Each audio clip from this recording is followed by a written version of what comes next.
Қайырлы күн, құрметті оқырмандар. Дінмұхамед Қонаев атындағы облыстық балалар мен жасөспірімдер кітапханасы ескерткіштер өткені мен бүгіні жобасының кезекті санын назарларыңызға ұсынады. Ендеше бізбен бірге болыңыздар. Ел үшін туар, ел озар демекші қазақ халқының маңдайына біткен көптеген біртуар азаматтары бар. Ондай тұлғалардың есімін еліміз ешқашан ұмытпақ емес. Елінің тыныштығы үшін, болашағының тыныштығы үшін, еркін өмір сүру үшін талай еңбектерін төккен еліміздің азаматтары ешқашан ұмытылмасы хақ. Қазақ халқының сондай азаматтарының бірі де бірегейі Тұрар Рысқұлов. Биыл аса көрнекті мемлекет және қоғам қайраткері Тұрар Рысқұловтың туғанына 130 жыл.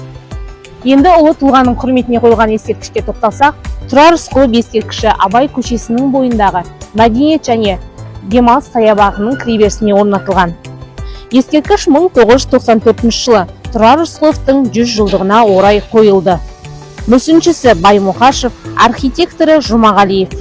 Ескерткіштің ашылу салтанатына Қазақстанның, Қырғызстанның, Өзбекстанның президенттері қатысты. Ескерткіштің композициясы мінбе түрінде жасалған гранит тұғырға орнатылған қола мүсін. Тұғыр көтеріңкі табанның үстіне қойылып, жылтыр гранитпен қапталған. Оның бет алдына бедерлі етіп Тұрар Рысқұлов деп жазылып, оюлармен көмкерілген. Тұғырдың биіктігі 1,7 метр, ал мүсіннің биіктігі 4 метр.